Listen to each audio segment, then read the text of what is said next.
Boy, do I have some stuff to show you. But first, let's address my absence. I haven't been on for a while. Came to a conclusion? Sure. I watch a lot of YouTube. I watch a lot of automotive channels. And one thing that I don't really find very interesting is when people just sit around and talk. Or they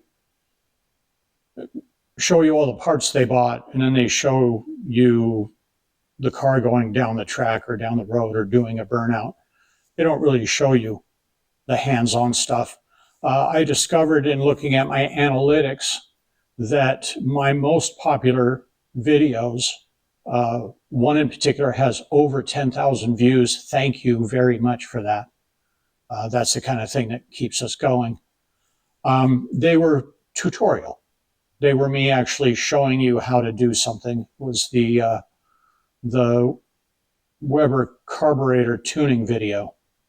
So I came to the conclusion that if all I'm going to do is sit around and stare at a camera and talk to you guys about stuff, that I'm wasting my time and yours.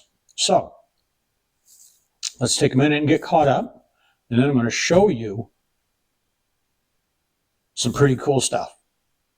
So after I got booted out of Sportsman with the dragster, a good friend of mine called me and offered to let me drive one of his cars. Very successful sportsman car, pro car, super pro car,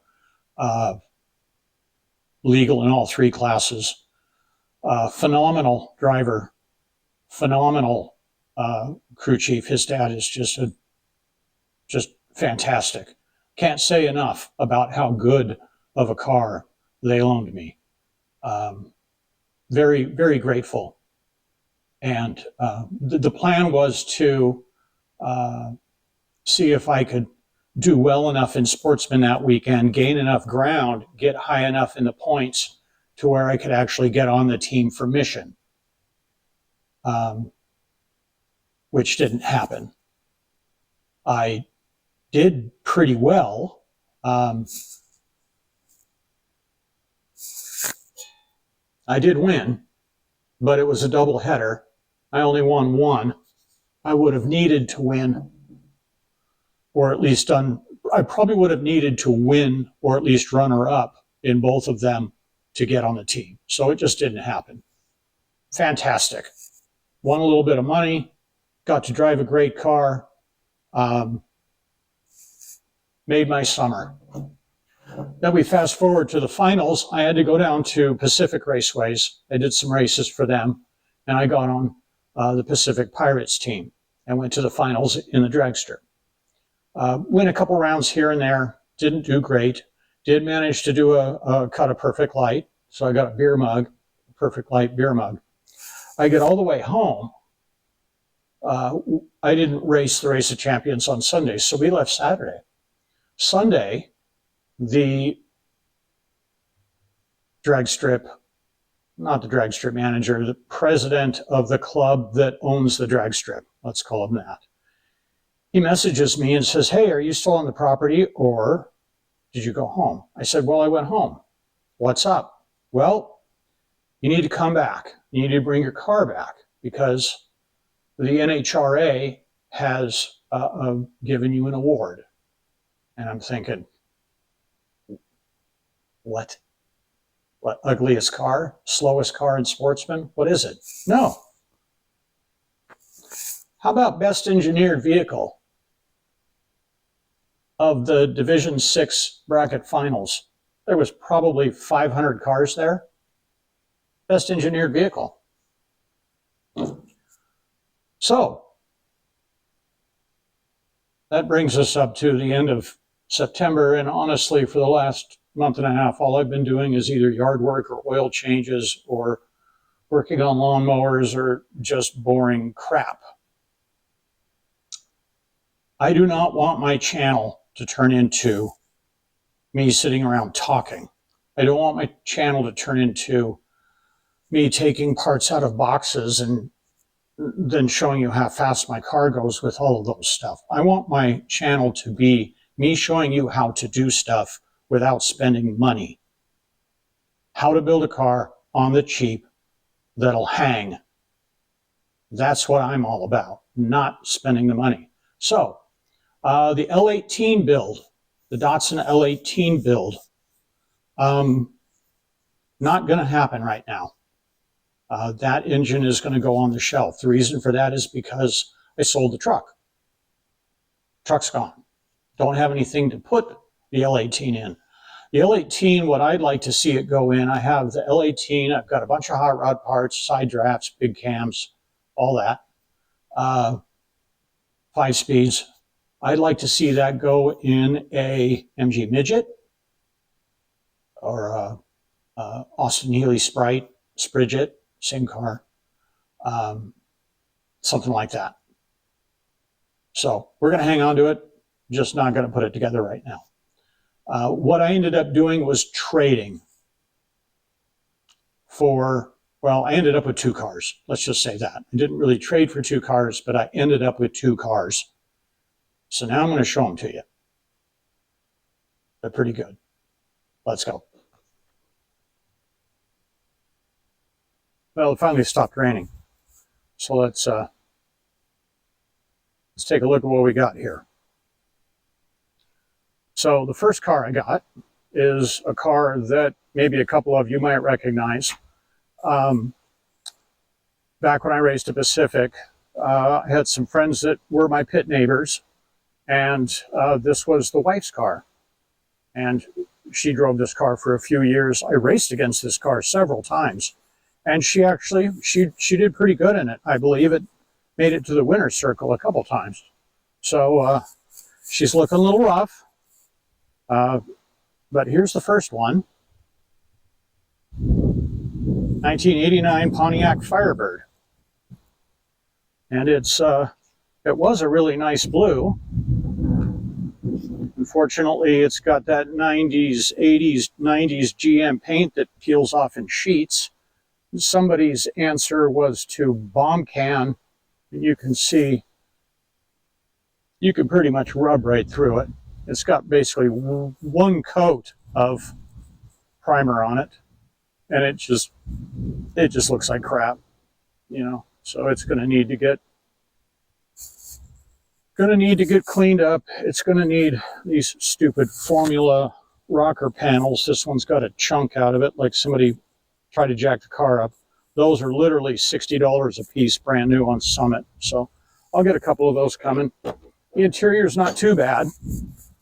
It'll clean up. The gauges and wiring and back seat's about perfect. Love the headliner, Merca.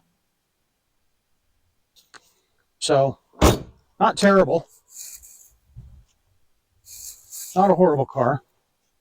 These F-bodies are not exactly known for their rigidity, but there's enough aftermarket stuff out there to make it work. This is going to get a small block and a turbo 350. It actually came with a turbo 350, a TCI, which is, so you can be rest assured that that's garbage. And that's what happened, was the transmission died on it. And so they pulled the motor out, put it in something else. And I missed out. They sold it to a friend of mine. I missed out the first opportunity to buy it. Anytime you get a car that you know goes straight, that you know can turn on a wind light, there's value in that. I see cars on Craigslist all the time that are allegedly race cars, and they want $20,000 for them, and they've never been down the track. And if the car doesn't go straight, it's not worth anything. So this car goes straight, the glass is good, and it's a pretty easy fix. I got a whole bunch of extra stuff with it. I got a 9-inch housing that is allegedly set up to go in it, a 9-inch pumpkin with a Detroit locker, radiator, fan, and a set of center lines. So these are 8.5 I think these are 7s. I'd rather have 10 and 5, but for free, I'll take whatever I can get. So in here, we picked it up on Friday and immediately took the transmission out. And I'm going to show you something here.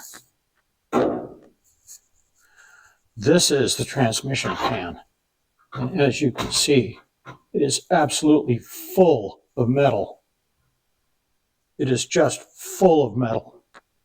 It is absolutely destroyed. So that'll be fun. I'm going to pull that apart here. And, the problem is I don't even know what to call anything. I'm going to have to watch some videos. I did one of these years ago, and miraculously it worked. But I'm going to have to try again. I've got a couple of transmissions that I'm going to have professionally built. But for that clapped out hunk of crap, I'm just not going to worry about it. I'll roll the dice and see if I can make something work with it, because it's just going to get a dingle ball ring and bearing piece together, small block. We're just going to take that car out and have fun with it. So that's what's going on with that.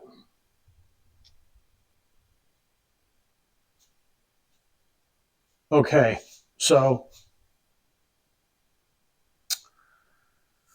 the next car.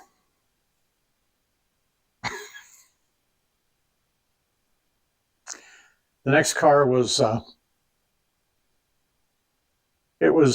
out of a wrecking yard by a good friend of mine. And I'll never understand how cars like this end up in this condition. I'll just never, I get the, hey, I'll get to it someday, and then the car sits around, nothing happens to it. But good Lord, this one's not for the faint of heart, I'll tell you that. In case you're wondering, I'm current on my tetanus shot. And you might want to make sure you're current on yours just looking at this thing.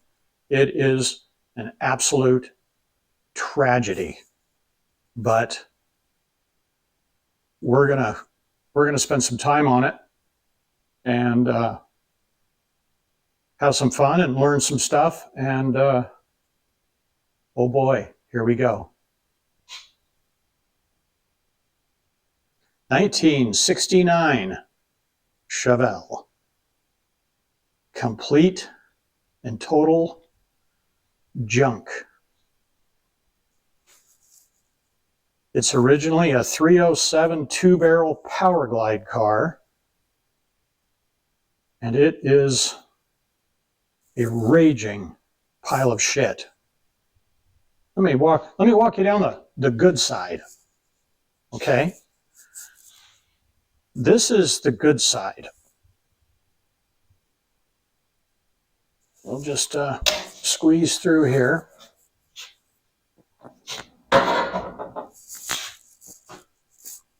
Door's actually halfway straight. It's got a couple knots in it. The quarters are pretty much gone. The trunk is, it's pretty dark back here. Let me turn a light on.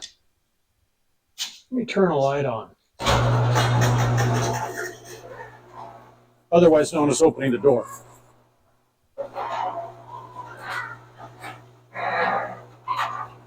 All right, we got some light now. So the door is surprisingly not terrible. It's got some rust in the bottom of it down there. The interior is an absolute tragedy. Headliners hanging down, holes in the floors, junk everywhere, soaking wet. This quarter panel is just, I'll try and get a better shot of it, but it's just completely caved in and rusted out. Trunk is rusted out. It's still there, it's still holding, but it's paper thin.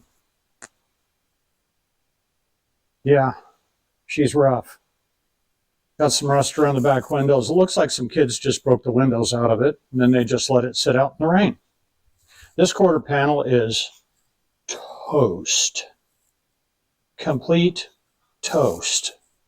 And then more of the lovely interior. I'm going to need to get a hazmat suit to take care of this. This door's got a good dent in it right there. Bottom of the fender's junk. Looks like there's some Bondo here anyways, so. But it came with halfway straight hood and two halfway decent fenders. Halfway decent fenders. Oh, and a new front bumper that's over there on the engine run stand that I picked up with the Firebird. So there you have it. 1969 Chevelle. So is the Chevelle worth fixing? No. No. That thing should have got, I got a whole bunch of brake parts with it too. Brand new brake stuff. Anyways, that thing should have stayed in its grave. But we're here, and we got stuff to do now. At least I have something to work on from the beginning instead of showing you something that I've already worked on 100 times. We got a fresh one. So the plan is to eventually, right now I'm just going to try and make that engine run so I can move it in and out of the shop. Get the tires to hold air, put the glass in it so that it doesn't leak, clean the inside of it out, strip all the headliner and crap and mouse poop out of it, and assess what we need to do. It's going to need floors. It's going to need a trunk. It needs, what I'm going to end up doing is lifting the body off the frame, building a dolly for it to sit on. And then I'm going to clean up Core 15, Hammerite, whatever, clean up the frame, redo all the suspension, steering, brakes, put a 12 bolt in it. I have a fairly fresh 454 that came out of a motorhome that I paid $200 for the whole motorhome. So I have the Turbo 400 too. Both of them were fairly fresh. I'll probably do a quick and dirty dingle ball hone thing on the motor and put a cam in it and some better heads. And then we'll try and maybe tackle the Turbo 400, probably send it out. I don't know, depends on the money. And then I'm going to put it all together, and then I'm going to put the body back on the frame, and I'm not going to do anything to the body. I'm going to make it pass NHRA tech. I'll probably put some boiled linseed oil on it to protect it. I'm going to leave the wrecking yard marker, the rust, the moss, the crap. I'm leaving it. I'm going to make that car the ugliest car the track has ever seen. And hopefully it'll go, I don't know. It'll be a sportsman car. So if it goes 1160s, great. If it goes 1220s, who cares? If it goes 1310s, that's fine too. I don't care. So that's it. We got stuff to do now. So I don't know what I'm going to do first. I was going to pressure wash the Firebird, but it keeps raining. So maybe what I'll do first is see if I can get that Chevelle to run. Just see if I can break it loose and see if it'll breathe fire. So thank you for watching. Please subscribe to my channel. There's lots of stuff coming. We're going to build, we got an easy one. The Firebird's easy because I'm not going to fall in love with it. I'm just going to put it back, I'm going to clean it up, put it back together. And if somebody wants to beat the snot out of it at the racetrack, they're welcome to do so. The Chevelle is going to take some time, and that's going to be a long-term project. But we will reach a point with it where it will be worth fixing. That's the thing about cars that are teetering on the edge of just needed to go die someplace. You start to do a little work to them, and now all of a sudden they are worth fixing. So just a little bit of labor will bring it back around. Thanks for watching. Have a great weekend.